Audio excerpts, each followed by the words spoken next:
교회가 문제가 있다는 것이 문제가 아니고 그 문제를 해결할 능력이 없어서 문제다. 처음부터 끝까지 시작.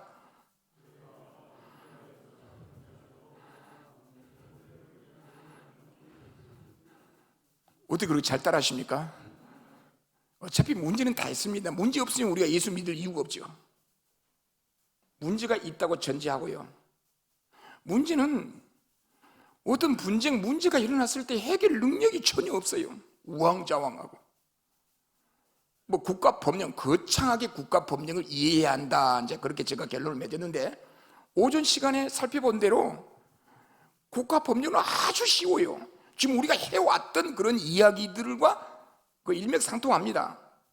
그래서 이런 것들을 잘 정리하시면 좋겠고요. 이제 오후 시간에는 주제가 교회 분쟁 현장 보고 및 질의응답인데요.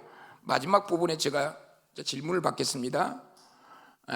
교회 분쟁 현장 보고, 한국 교회에 어떤 형태의 분쟁이 있었는가, 어떤 교회에 어떤 문제로 분쟁이 있었는가, 우리 한국 교회 대표적인 한 10개 교회의 사례를 들어가면서 17페이지 강의를 시작하겠습니다. 17페이지 강의를 진행하면서 부분에서 교회 분쟁 현장, 교회 분쟁했던 그 현장 이야기들을 겸해서 좀 설명을 드리겠습니다. 17페이지 제목이 교회 교인총회의 소집 절차와 결의 방법, 소집 절차, 결의 방법 언더라인 하십시오. 방금 이제 성경 본문, 우리 장로님께서 성경 본문을 읽으셨는데, 이제 우리 장로님들께서 오늘 이 강의를 좀 다 와서 들었으면 좋겠는데, 이제 못 들으신 분이 있을 거 아닙니까? 뭐 후배 장로님이나. 그러면 우리 장로님께서 이 교환을 설명을 좀 가서 해 주셨으면 좋겠어요. 설명을 좀 해 주시면서 교회를 지켜나가야 되지 않겠습니까? 그래서 앞으로 한국교회 모든 분쟁은 오전 강의, 오후 강의, 교환 안에 다 들어가 있습니다. 한국교회 모든 분쟁은.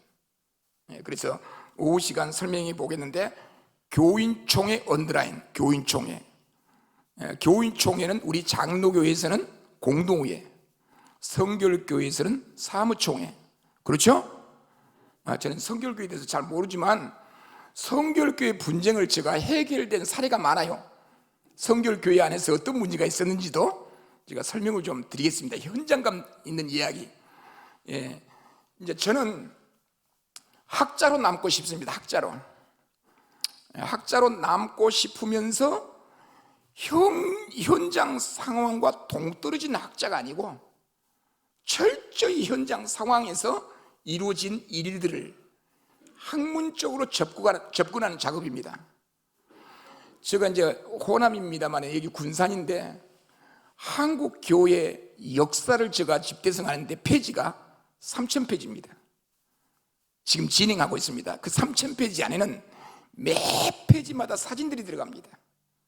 그래서 군산에 정킨 기념박물관을 한다고 하는데, 초기 우리 장로교 평양신학교 초기 7명의 목사 안수 원판 필름 자료가 저한테 있습니다. 그 이다음에 확대해서 하나 선물로 제가 드릴 수도 있고, 여러 가지 자료가 있는데, 우리 합동교단의 총회 전 사진을 필름을 제가 확보해가지고 소유하고 있고요. 엄청난 작업들이 진행되고 있습니다. 이제 역사와 법학은, 교회법은 같이 가야 되더라고요. 그래서 전라북도 우리 군산 지역 역사 대단하죠. 자, 교회마다 각 종파마다 뭐 성결교, 감리교, 장로교 할 것 없이 이제 교회라고 하는 단체가 있을 거 아닙니까? 그 교회는 교회에 권력 구조가 있어요. 국가든 어떤 단체이든 권력 구조가 있지 않습니까? 특별 권력 집단이라고 말합니다. 교회를 가리켜. 교회는 특별 권력 집단. 교회는 권력 구조로 돼 있어요. 교회의 권력 구조를 잘 이해를 하셔야 합니다. 교회는 하나의 단체라고 했습니다. 그 단체는 최고의 의결기관이 있습니다.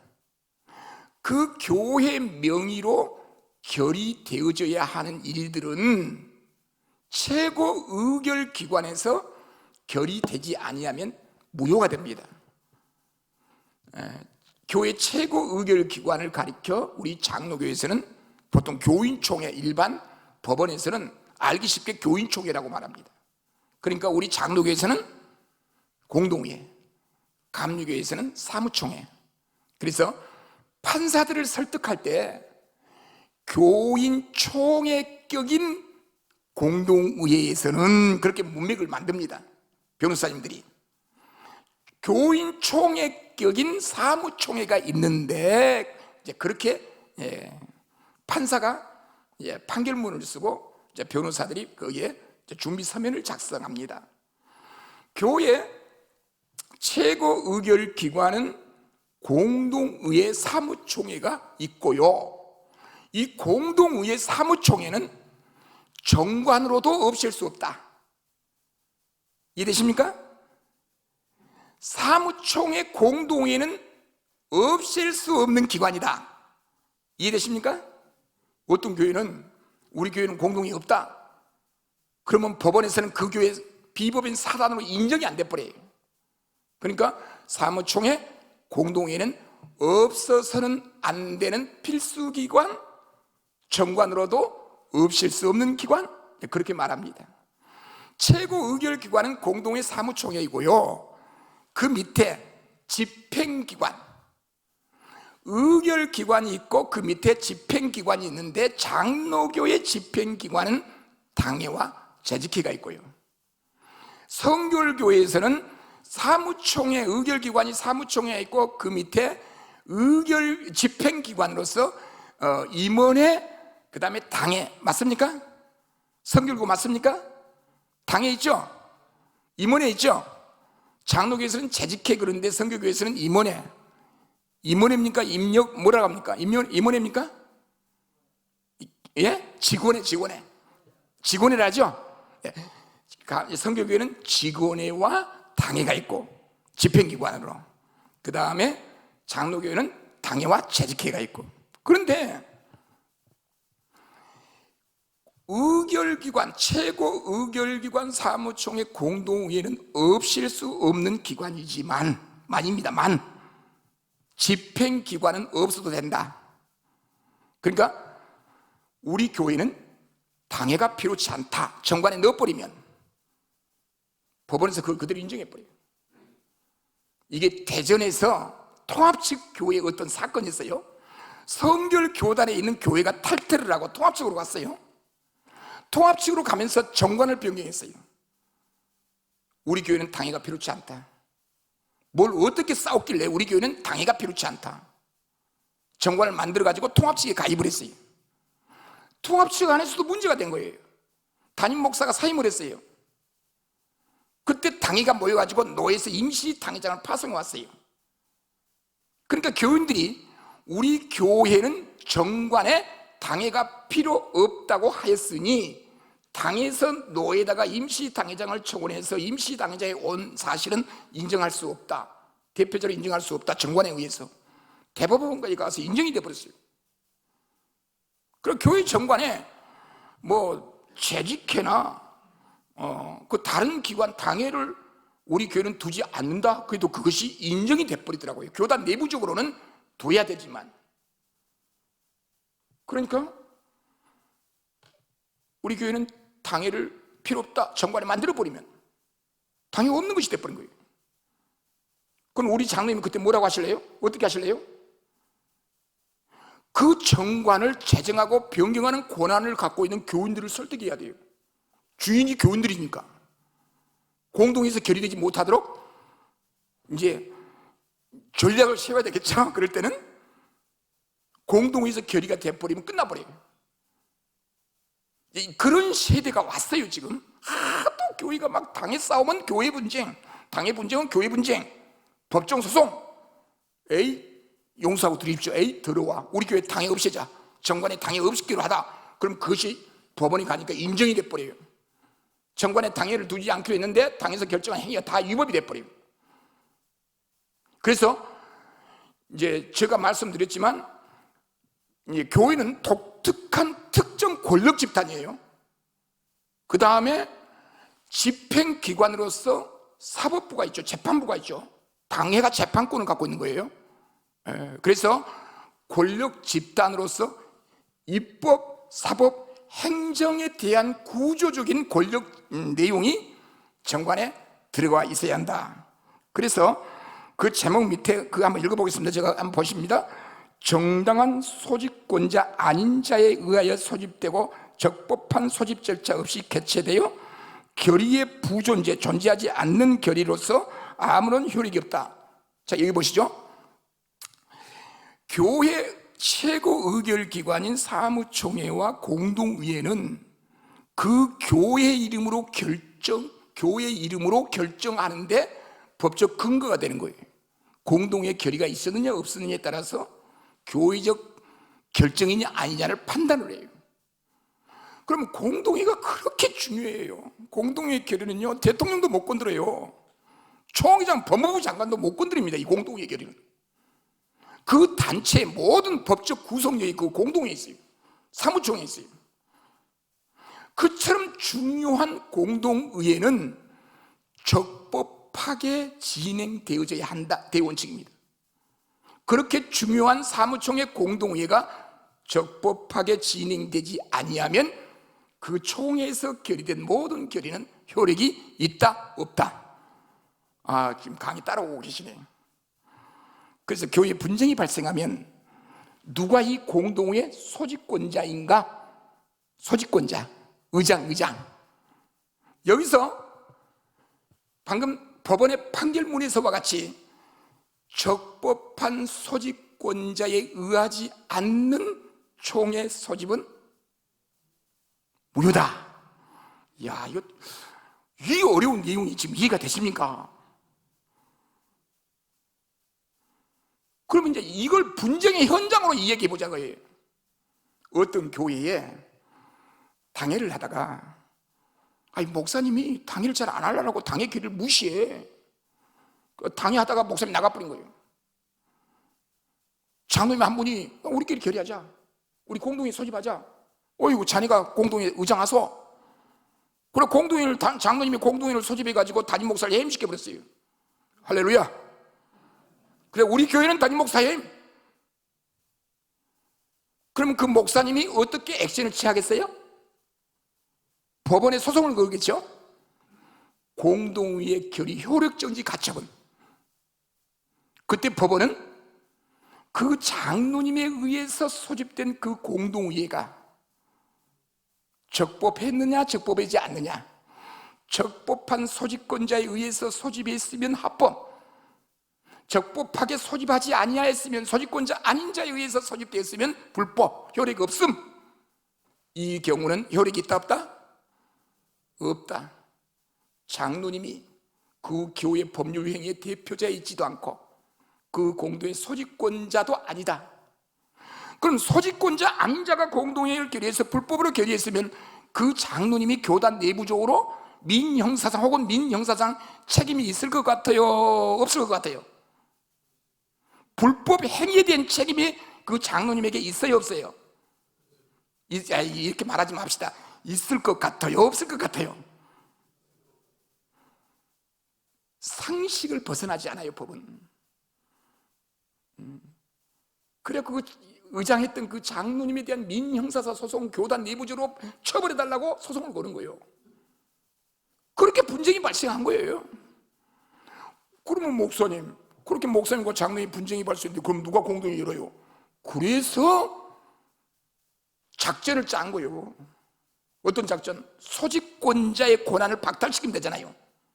그 목사님으로 하여금 공동회에 소집하지 못하도록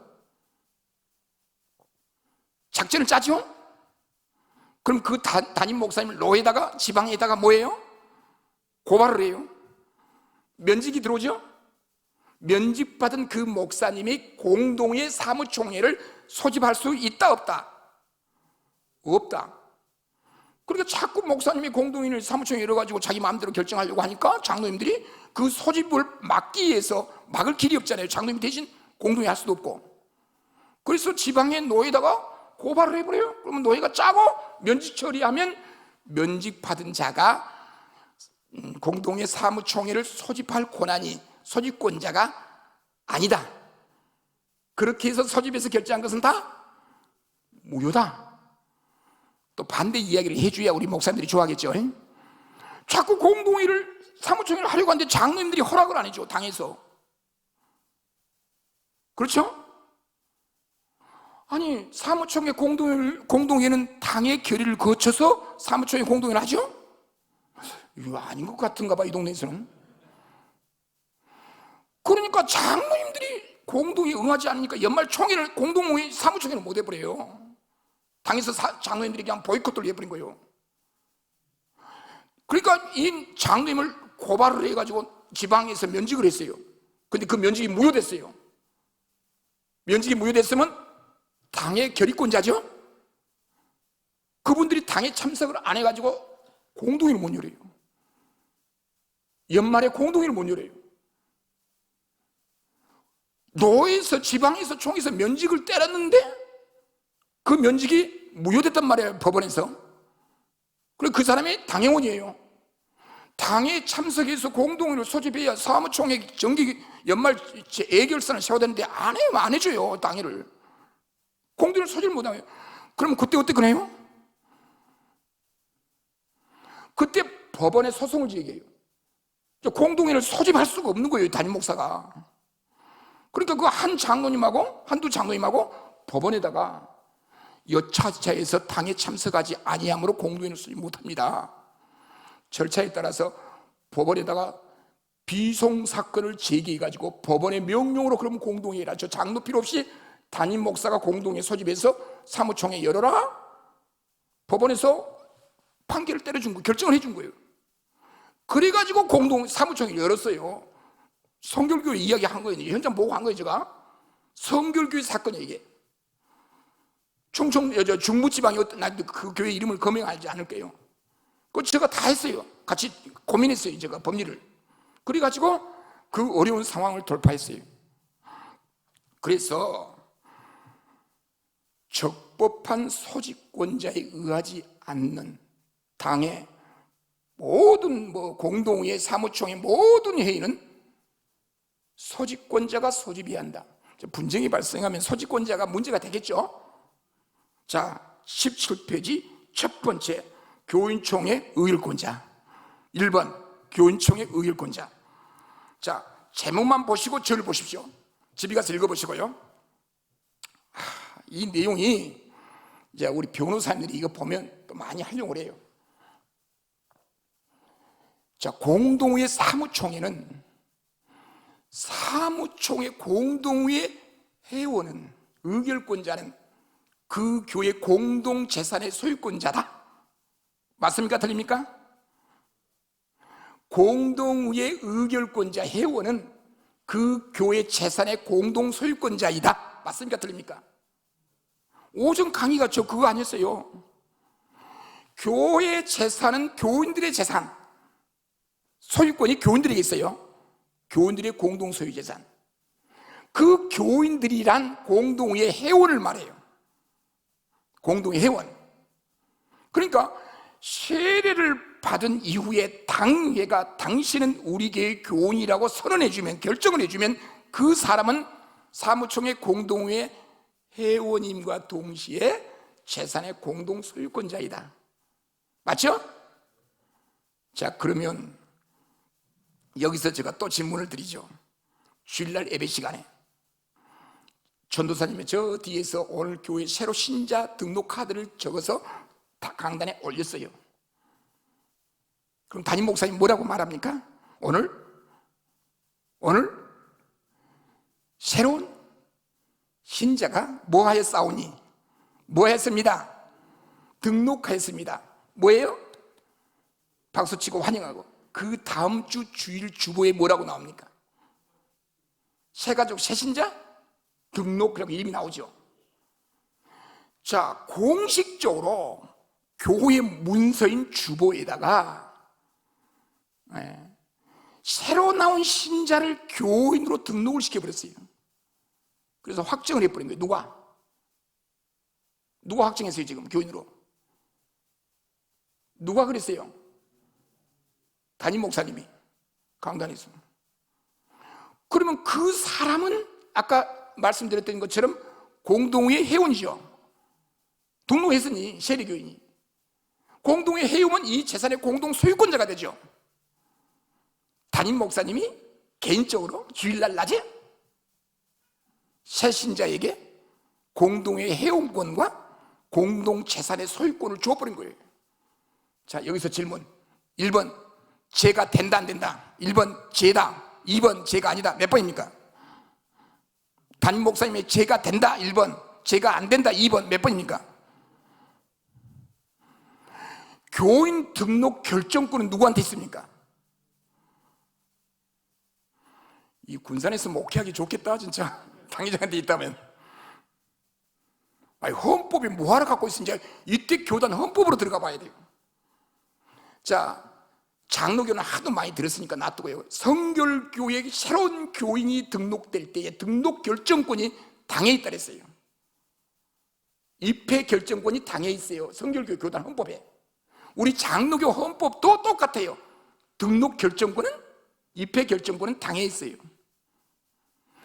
당회가 아무개 신자를 등록 교인으로 받으십시다 결의해가지고 회의록에 남겨져 있어야 돼요. 그렇게 결정된 교회는 공동의 회원이면서 이 재산의 공동 소유권자가 되는 거예요. 누가 그 권한을 부여한다? 당회가 부여한다. 그러면 담임 목사 개인이 자신이 임의로, 당회 결정 없이 담임 목사가 임의로 스스로 주일날 예배 시간에 등록한 새 신자 세례교인을 등록 교인으로 확정해 버리는 것이 1번 죄가 된다, 2번 죄가 안 된다. 몇 번? 죄가 된다. 죄가 된다는 거예요? 또 이것 갖고 또 누가 고발할라 또. 그래서 분쟁이 일어나면 고발을 해요 또. 그러면 지방이나 장로의 노회가 그 담임 목사한테 물어요. 입회 결정권이 당에 있는가 당신에게 있는가? 답변을 해야 돼요. 재판부가, 노회 재판부, 지방의 재판부가. 그럼 담임 목사님이 나 개인에게 결정권이 있다라고 말할 수가 있어요 없어요? 있어요 없어요? 있습니까 없습니까? 없죠. 그런데 이 담임 목사님 뭘 하나를 가지고 왔어요. 지방의 노예 재판국에. 우리 교회 정관에 의하면 당회가 담임 목사님에게 위임하기로 결의했사오니 제가 결정한 것은 곧 당의 결정입니다, 제가 안 됩니다라고 말할 수 있어요 없어요? 있죠. 그때는 제가 안 되죠. 뭐가 중요하다? 정관이 중요하다. 정관 중요하단 말을 하려고 비리비리 꼬았네. 하여튼 어떤 교회는 담임 목사한테 임의 주기도 하고, 어떤 교회는 왜 임의 주냐고. 여기서는 교회 형평권, 그렇죠? 그래서 공동의 회원권이 결정되면 공동의 결의는, 잘 들어보세요, 공동의 사무총회 결의는 적법한 의결권자가 출석하여 결의하여야 한다. 그러면 회의장에 출입할 때 의결권자의 인지를 확인하는 과정이 있어야 한다, 없어도 된다? 없으면 그런 확인 과정을 없었으면 어느 집사님이 소송해버려요. 의결권자 확인 없이, 공동 총유권자 확인 없이 이 중요한 결정을 하였사오니 이 결의는 효력이 없습니다. 판사에게 설명을 해요. 그럼 판사는 이렇게 질문해요. 목사님, 이 중요한 결의를 사무총회 공동회에서 결의했다고 한다면 출입하는 그 회의장에 출석하는 회원이 적법한 의결권자임을 대조해서 확인하셨습니까? 라고 질문해요. 이거 이해가 안 됩니까? 국회의원 투표할 때 투표로 가면 뭐 대조합니까? 자기 주민등록증 가져가죠? 대조하죠? 그런 과정이 있었느냐를 물어요 판사가. 없었다면 여러분들이 판사 다 됐어요. 이 소송이 지금 부산 수영육교의 싸움이에요 지금. 아니 장로 피택을 위한 공동회의를 하는데 의결권자 확인하지 않았다. 어떻게 할 거예요, 이거? 판사, 이건 개정의 정의 없어요. 판사가 이거 딱 때려요, 이거. 원칙. 그래서 현대교회는 출입하에 공동회 사무총회 할 때 출석표를 만들어. 주민등록번호처럼 교인들에게 다 그 교인 명부에 있는 그 남발을 다 부여해줘요. 주민등록번호처럼. 그럼 출석표를 하나 써가지고 그 용지를 만들어가지고 남바 쓰고 이름 쓰고 해갖고 사인해갖고 그 제출하고 들어와요. 그럼 확인됐죠? 나중에 확인되죠. 다 이제 해운 아닌 자가 출석한 다 알잖아요. 이제 입구에서 우리 직원들 시켜가지고 주민들 좀 보고 확인해서 들여보내요. 이것이 습관화돼야 돼요, 앞으로. 우리 사무총회 할 때 우리 성결교 교단 헌법은 이임장이 있죠, 이임장. 정관에 이임장 규정이 있든 없든 민법은 이임장이 가능하도록 했어요. 이임장을 제출하면은 출석한 걸로 보고 그 이임장을 출석한 걸로 봐요. 결의에 포함시켜요. 그런데 그 이임장은 똑딱 하나 써서 되는 게 아니라 법원에서 인정한 이임장은 뒤에 주민등록증을 복사해서 첨부해야 돼요. 자, 원칙, 주민등록증 복사하지 않으면 이임장 허용이 안 된다. 이해되십니까? 이해가 안 된 것 같은데. 그 1번 보세요. 교인총회 의결권자. 사단법인에는 교회를 사단법인에 적용한다고 했죠. 준용한다고 했죠. 유추 적용. 사단법인에는 의사결정기관으로서 차원총회, 공동회의, 사무총회가 있다. 사원총회는 전 사원으로 구성되는 의결기관이며 반드시 도의하는 필수기관으로 정관에 의해서도 폐지될 수 없다. 제가 다 설명했네. 넘깁니다. 2번 소집권자 18페이지. 적법한 소집권자에 의하여 소집되지 않는 교인총회는 무효이다. 1번 교회 대표자, 교회 헌법 등의 다른 정함이 있는 등의 특별한 사정이 없는 한 교회 대표자는 여차여차 이런 권한을 갖고 있다. 대단히 중요한 권한을 갖고 있어요, 교회 대표자. 재정 결재권이 재정 부장한테 있습니까? 담임 목사한테 있습니까? 재정 결재권. 재정 결재는 누가 합니까? 재정적으로. 교회는 비법인 사단이라고 했죠. 단체. 이 단체 재정 결재권자는 대표자에 있어요. 교회 대표자는 담임 목사예요. 그런데 담임 목사가 재정 결재권을 갖고 있는데 장로님들이 목사님 재정 결재하지 마세요. 우리가 하겠습니다. 시립감이에요, 시립감. 교단 내부적이든 국가 법원이든 재정 결재권자는 담임 목사다. 소위 담임 목사가 없는 노예 지방에서 파송해온 치리 목사, 임시 당회장이 재정 결재권이다. 다 판결이 나왔어요. 그러니까 대표자가 결정. 그러니까 우리 여기 재정부장님 계십니까? 재정 집행에 대한 정당성을 확보하려면 목사님 빨리 결재해 주세요. 당신이 마음대로 해라. 난 마음대로 못해요. 결재해 주세요. 그것이 자기가 자기를 보호하는 길이에요. 이럴 때는 아멘해도 괜찮을 것 같은데 이게 법이에요. 장로님 스스로 혼자 결정하지 마세요. 문제가 되면 담임 목사가 문제일 거 아니에요. 그 담임 목사 가랑지 붙잡고 같이 빠진 거야. 그러니까 재정 결재권자는 대표자한테 있는 거예요. 여기 지금 그 대표자의 권한이 막중해요. 담임 목사가 정결권을 행사죠. 자기 재정 결재권을 재정 부장한테 임의로 자기가 정결권을 행사 못해요. 내가 대표자인데 정관의 규정도 없는데 정결권을 내가 마음대로 이 원장한테 임한다? 그것도 불법이에요. 교회 정관에 담임 목사가 얼마까지는 어떤 집행에 대해서는 재정위원장에게 정결권을 행사할 수 있다라고 하는 정관 규정이 있으면 그게 법이 되는 거예요. 그런 법이 없으면 어떻게 자기 마음대로 대표권을 갖다가 다른 사람한테 위임을 해? 이해되시죠?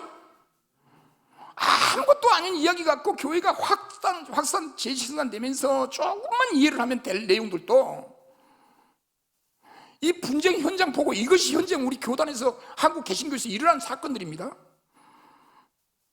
2번 소집권자, 한 가로 이제 설명했고, 임시 소집권자, 임시 당회장. 그래서 교회 분쟁은요, 담임 목사 면직을 교회가 못 하잖아요. 노예 지방에서 면직 때려주라 하고 임시 당회장 파송하고 대표교 오면 그 임시 대표자하고 장로들이 다 일을 해버리잖아요. 자, 3번 소집 통지서.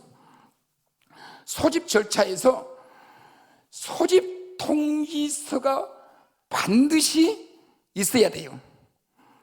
소집 통지서 그 내용 판결이 쭉 나와 있어요. 소집 통지서 쭉 나와 있는데, 소집 통지서는 사무총회 공동의 소집 통지서는 언제 소집하도록 되어 있어요? 일주일 전에, 장로교회에서는 일주간 전에, 성결교회에서는 2주 전에. 저거 다 알고 있어라. 한 주간 전이 언제냐, 2주간 전이 언제냐, 그거 갖고 또 법적 분쟁이 발생해요. 다음 주일날 공동회의 합니다. 사무총회 합니다. 장로교회에서 한 주간 전이면 주일날 해야 됩니까? 그 전 토요일날 공고해야 합니까? 주일날 보통 하죠. 이번 주일날 공고해서 그 다음 주 주일날 공동회의 하죠. 그것이 한 주간 전이 맞습니까?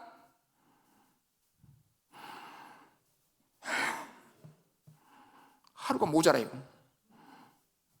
민법에서 기간 산정에 초일은 산입하지 않는다. 그러면 그 주일에, 다음 주일에 공동회를 하면 딱 7일이에요, 7일. 한 주간 전이니까, 7일 전이니까 언제 해야 한다는 거예요? 토요일에 해야 한다는 거예요. 주일날 공고해서 다음 주일날 하면 하루가 모자라. 그래서 한 주간 전에 소집해야 한다는 규정 위반. 그 공동에서 뭐 재산 처분, 교단 탈퇴를 결정했다. 법원에 가면 적법한 소집 절차가 아니므로, 중대한 하자이므로 무효. 사랑의 교회가 그런 식으로 공동회를 소집했어요. 저가 법원의 결정 사례를 내가 문자로 장로님한테 보냈어요. 변호사 장로님한테. 하루가 모자라고 무효된 사례가 있거든요. 그러니까 죄송하면 이름 거명해서 사실이니까. 그래서 그 사랑교회, 서울 사랑의 그 당회가 취소하고 토요일날 강구하고 다시 했어요. 그러면 성결교 2주간 전도 똑같습니다. 2주간 전도. 2주간 전에 하려면 2주간 전 주일날 한 게 아니라 토요일날 해야 돼요. 그러면 정관에다가 1주간 전, 2주간 전 그렇게 하지 말고 1주간을 성기하여 혹은 2주간을 성기하여, 전이란 말을 사지 말고, 그 다음은 한 주간 전 그러지 말고 주일날 공고해서 그 다음 주일날 공동회 하려면 6일 전에, 한 주간 전에 그러지 말고 한 주간을 성기하여. 그 문맥 하나하나가 법률적인 효력을 갖게 합니다. 그래서 정관 만들 때, 제정할 때 남의 교회 거 보호하지 마세요. 남의 교회 것이 참고하는 원본이 하자가 있는데, 하자 있는 남의 교회 정관을 우리 교회로 기준으로 삼으면 우리 교회도 하자가 발생해버려요. 남의 교회 거 보호 베끼지 말고 우리 교회 특징에 맞게 법리적으로 딱 정하는 거예요. 다 만들어 놓고 이거 적법한가 저한테 보내줘 보세요. 제가 확인해 드릴게요. 와, 이거 정관 잘못 받으면 큰일 나요. 자, 그 다음에 소집 통지서에는 반드시 회의 목적 안건을 명시해야 한다. 이해됩니까? 19페이지 공동회 정권사항. 공동의회에서 결의되지 아니하면 다 무효다, 그 뜻이죠. 정권상. 이해됩니까? 이해 안 되면 안 된다고 얘기하세요. 제가 쉽게 설명하니까. 공동의회에서 결의되지 아니하면 효력이 없는 것들, 공동의 정권상 그 뜻이에요. 자, 공동의회에서 반드시 결의해야 되는 것은 교단 탈퇴, 정관 변경, 교회 합병, 교회 분립, 이 네 건은 공동의에서 결의되지 아니하면 효력이 없다. 당에다가 위임한다가 안 된다. 넘깁니다. 정관 변경에 의한 의결 정족수 충족 여부. 정관을 변경하려면 현재 정관을 변경하시려면 현재 우리 교회 정관에, 효력 있는 정관에 정관 변경 정족수가 어떻게 되어 있는가 보고 그대로 하면 되는 거예요. 현재 우리 교회 정관의 정관 변경은 출석교인 3분의 2 찬성으로 정관을 변경한다라고 하는 정관이 있으면 그 규정에 따라서 정관을 변경하면 합법.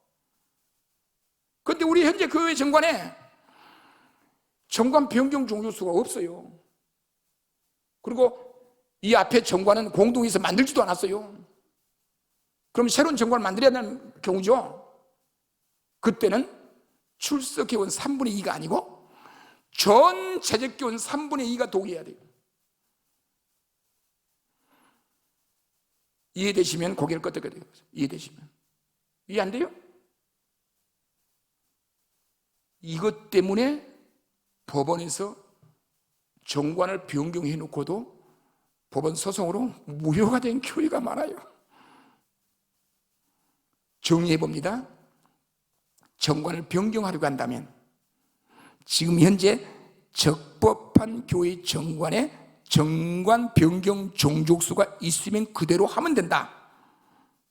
그 다음에 정관 변경 정족수가 없다든가 그 정관이 효력을 갖는 정관이 아닐 경우 정관을 변경하려고 할 때는 무조건 전 재적의 3분의 2 동의가 있어야 한다. 그러니까 사무총회 공동회에 전 재적 3분의 2가 참석해야 한다는 뜻이죠. 그때 전 재적 교인 3분의 2가 참석 못할 것 같으면 이임장 플러스 참석한 회원 합쳐서 3분의 2면 된다.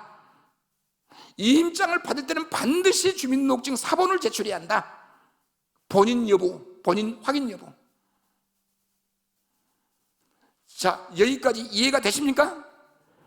이것이 각 교회 실제적으로 일어난 분쟁 사건들이에요. 6번 출석회원.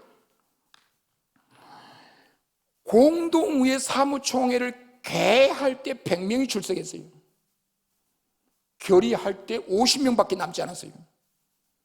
출석회원 3분의 2라고 하는 결의를 충족하기 위하여 출석회원을 개할 때 100명이 이겼어요. 결의할 당시에 50명이 이겼어요. 100명이 출석회원입니까? 50명이 출석회원입니까? 출석회원을 기준을 어떻게 삼느냐에 따라서 결의가 달라지겠죠? 사무총회 공동을 개회할 때 100명이 개회했어요. 결의하려다 보니까 50명밖에 안 남아있어요. 그때 출석회원 3분의 2를 계산할 때에 개회할 당시 100명이 기준입니까? 출석 현장에 남아있는 50명이 기준입니까? 다수결 100명은 한번 손드세요. 손들으세요. 11명 11명이 맞을 것 같아요. 그러면 50명이 출석회원이다. 손들어보세요. 5명. 따라서 다수결 결정에 의하여 100명이 출석회원으로 확정됨을 공포합니다. 이런 식으로 결정된 사항이 아니라 그거예요. 이런 문제가 교회 안에서 싸움이 된 거예요. 그렇죠? 기준이 무엇이냐에 따라서 당선이 달라지고 결정이 달라지잖아요. 그러니까 불복한 사람들은 법원에 소송을 제기해요. 그래서 대법원에서 이걸 판결을 때려준 사례가 있어요.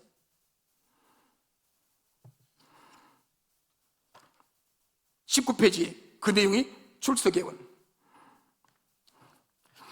직선제에 의한 종중에 해제한 종중도 교회와 똑같습니다. 쭉 해서 당시 회의장에 남아있던 종업만을 의미한다고 할 것이므로 결의할 당시에 남아있는 자가 출석회원. 대법원은 출석회원이라 하면 결의할 당시에 출석회원이라 하면 개할 당시에 출석회원이 아닌 결의할 당시에 현장에 남아있는 사람이 출석회원이다. 딱 못을 박아버렸어요. 대법원에서. 이해됩니까? 이 법을 아는 사람은요, 법을 아는 목사님과 장로님은 당신들이 의도적으로 통과시키려고 하는 목적을 갖고 있을 경우는 개할 때 100명이면 결의하기 전에 나갈 사람 다 나가라고 유도해버려요. 문 열어놔요. 그냥 다 나가라고. 이 법을 아는 사람들은 못 나가게 또 막고. 싸움이 되겠어요? 안 되겠어요?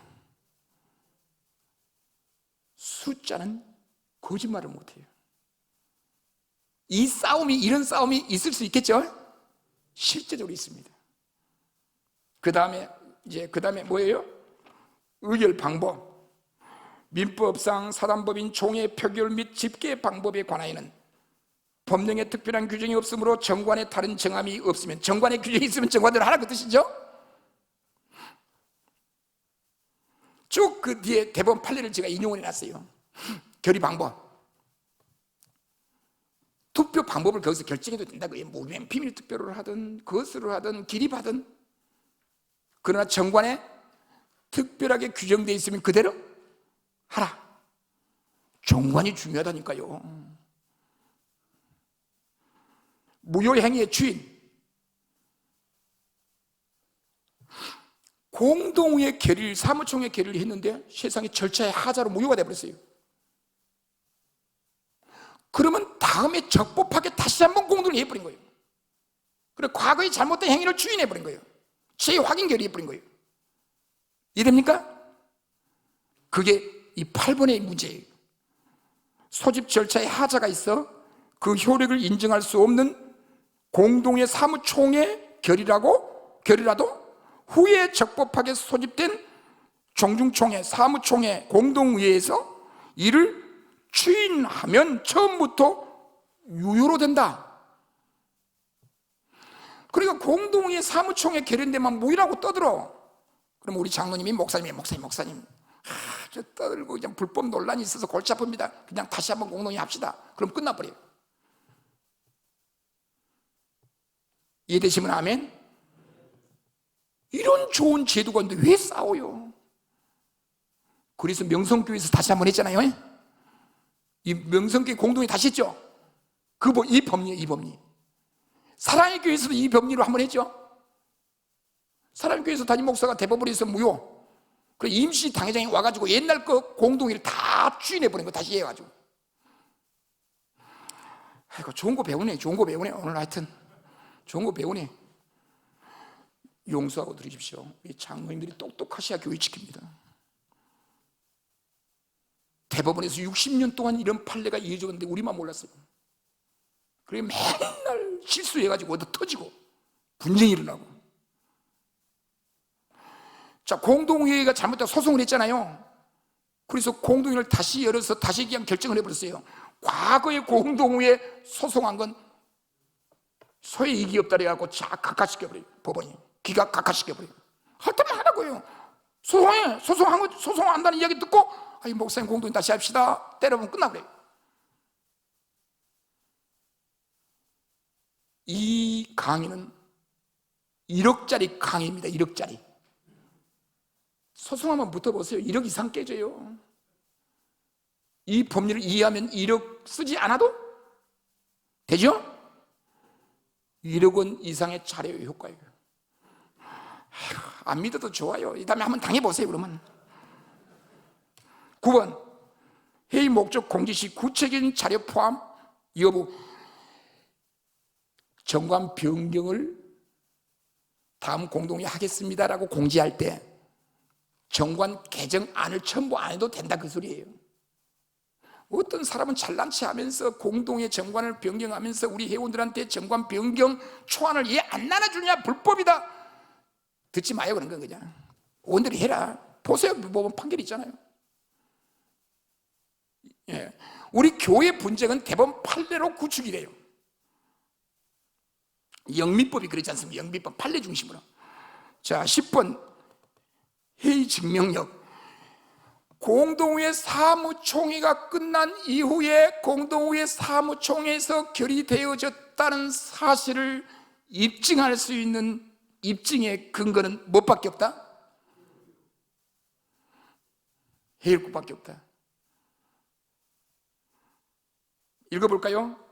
범인총회 또는 이사의 의사에는 의사록을 작성하여야 하고 의사록에는 의사의 경과 요령 및 결과 등을 기재하고 이와 같은 의사의 경과 요령 및 결과 등은 의사록을 작성하지 못하였다든가 또는 이를 분실하였다는 등의 특단의 사정이 없는 한 이 의사록에 의해서만 증명한다. 두 가지 전제 조건을 달아줬어요. 대법원이 회의록을 기록하지 아니하였거나 회의록을 분실하지 아니하였다고 한다면 오로지 회의록으로만 회의 결과를 입증할 수가 있다. 그 말은 회의록이 없어서 입증을 못해요. 그런데 우리 교회 그때 회의록이 있었는데 잊어버렸다. 그럼 된다는 소리예요. 회의록 가져오세요. 회의록이 잊어버렸는데요. 대법원에서 그 회의록 분실을 인정해 줘요. 그럼 그때 당시에 회의가 있었다는 사실을 한 대여섯 사람 진술서를 받으면 돼요. 그럼 또 그 인정이 돼. 회의록이 없어도. 좋은 거 가르쳐 주네. 하여튼 회의록으로만 입증한다. 회의록 잘 쓰셔야 돼요. 분쟁 현장 보고서를 보면 저 책이 분쟁 현장 보고서라는 책이 있어요. 우리 한국 개신교에서 분쟁이 일어난 사랑의 교회, 목동 제작교회, 강주 중앙교회, 사랑의 교회, 통합적 광성교회, 또 성결교회, 일자 교회들 분쟁 현장 보고서를 법리 다툼을 책으로 하는 건 출판을 했어요. 그 책도 그냥 그저 하나 날아드릴 걸 잘못했네.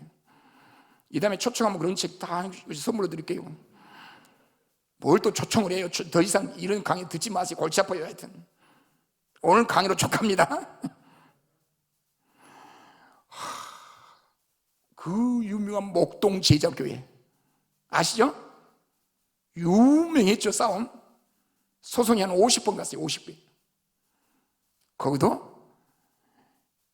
대표자에 대한 문제였어요.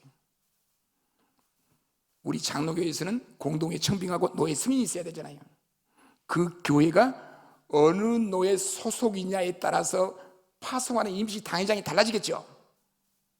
서로 우리는 이 노예다, 서로 이 노예다. 대법원까지 갔어요. 대표자 때문에. 그러니까 정삼지 목사가 인정을 못 받아버렸어요. 그러니까 10원도 못 갖고 나갔어요.